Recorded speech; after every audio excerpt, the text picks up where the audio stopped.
Thank you, everybody, for coming. And I want to express my appreciation to the staff here at the Treasury Department. Obviously, we're still in shutdown because the Democrats refused to open the government, so it has created some additional logistical constraints, but we appreciate everyone's patience and willingness during the Schumer shutdown. With respect to the matter at hand, last Wednesday evening, China announced a sweeping expansion of its export controls on rare earth elements and rare earth processing equipment, as well as technologies related to batteries, vehicles, industrial diamonds, and super hard materials. To be clear, this is not just about the United States. These actions, if implemented, would apply to the entire world. China's announcement is nothing more than a global supply chain power grab. While China has taken a number of retaliatory trade actions against the United States, Europe, Canada, Australia, and others in recent years, this move is not proportional retaliation. It is an exercise in economic coercion on every country in the world. At its core, China's new measures include a rule saying that any product of which more than 0.1% of minerals consist of minerals mined or processed in China, one must seek approval from the Chinese government before trading it. Since many important semiconductors, for example, have these critical minerals, and semiconductors are in nearly everything, this rule gives China control over basically the entire global economy and the technology supply chain. This will impact artificial intelligence systems and high-tech products, but even regular consumer items like cars, smartphones, and potentially even household appliances could be affected. It would also apply to many items that are necessary for defense purposes. And again, it covers the whole world.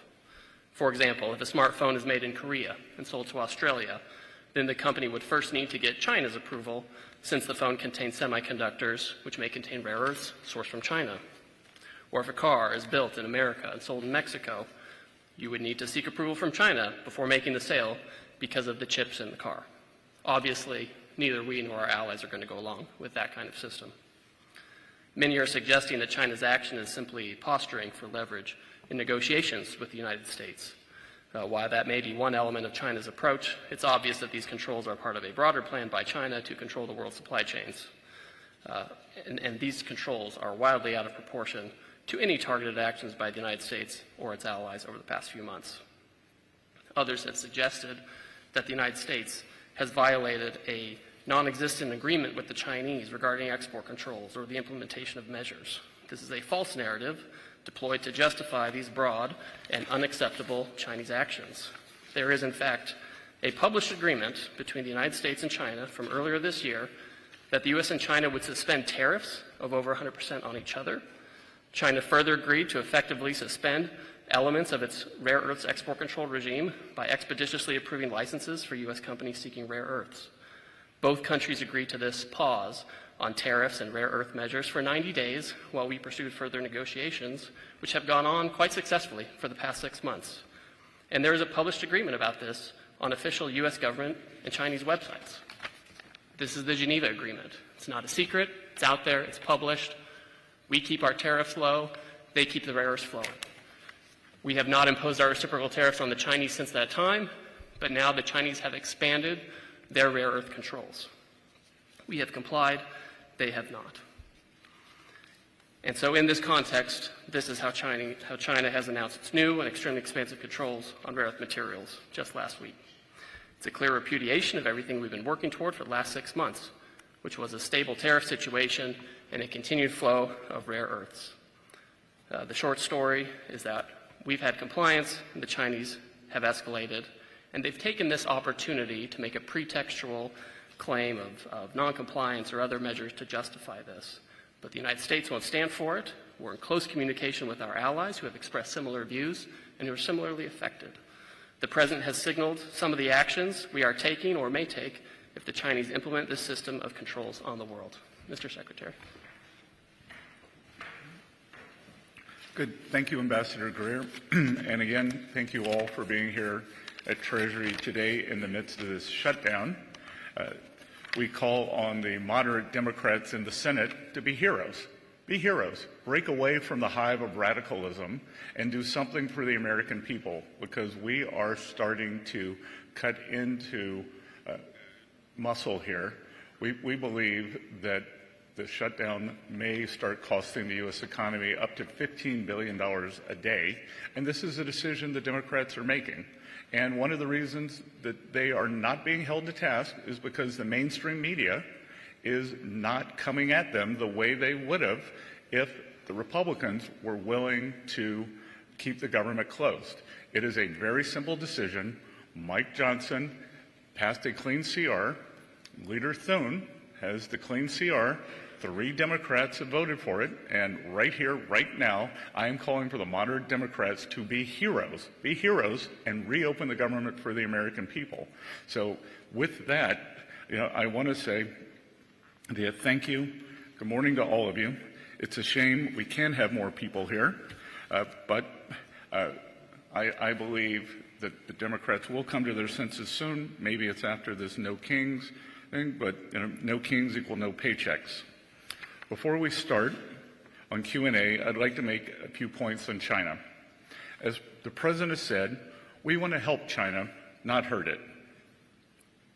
If some in the Chinese government want to slow down the global economy through disappointing actions and through economic coercion, the Chinese economy will be hurt the most. And make no mistake, this is China versus the world. They have put these unacceptable export controls on the entire world. China is a command and control economy, and we and our allies will neither be commanded nor controlled. They are a state economy, and we are not going to let a group of bureaucrats in Beijing try to manage the global supply chains. As Ambassador Greer said, we had a document and an agreement in Geneva, and magnets were flowing quite well. Some U.S. auto companies have called us in the past week and said that there had been a slowdown in magnets. So when we asked the Chinese about this, they said, oh, it probably had something to do with the holiday. So they can't be trusted with the global supply chain. Had something to do with the holiday. Moreover, this should be a clear sign to our allies that we must work together, and work together we will. There will be a series of meetings this week during World Bank IMF Week, and we are all aligned. Not only is China fueling Russia's war, but China's actions have once again demonstrated the risk of being dependent on them on rare earths, and for that matter, anything. If China wants to be an unreliable partner to the world, then the world will have to decouple. The world does not want to decouple. We want to de-risk. But signals like this are signs of decoupling, which we don't believe China wants. And again, we do not want to decouple. We should work together to de-risk and diversify our supply chains away from China as quickly as possible. China says that these rare earths are used in military materials and that they want to maintain peace in the world. Again, it is the purchase of Russian oil by China that fuels the Russian war machine. China buys 60% of Russian energy. They buy 90% of Iranian energy. So who is fueling the Russian war machine? We will be producing photos soon, supplied to us by the Ukrainian government, that shows Chinese parts comprise substantial amounts of Ukrainian drones. So President Trump is the leader of peace. We should work together to de-risk and diversify. China's highly provocative move comes after we have made significant efforts to de-escalate tensions. While there are substantial actions we could take, we'd rather not. I believe China is open to discussion, and I am optimistic that this can be de-escalated. Ultimately, we are confident in the strong relationship between President Trump and President Xi.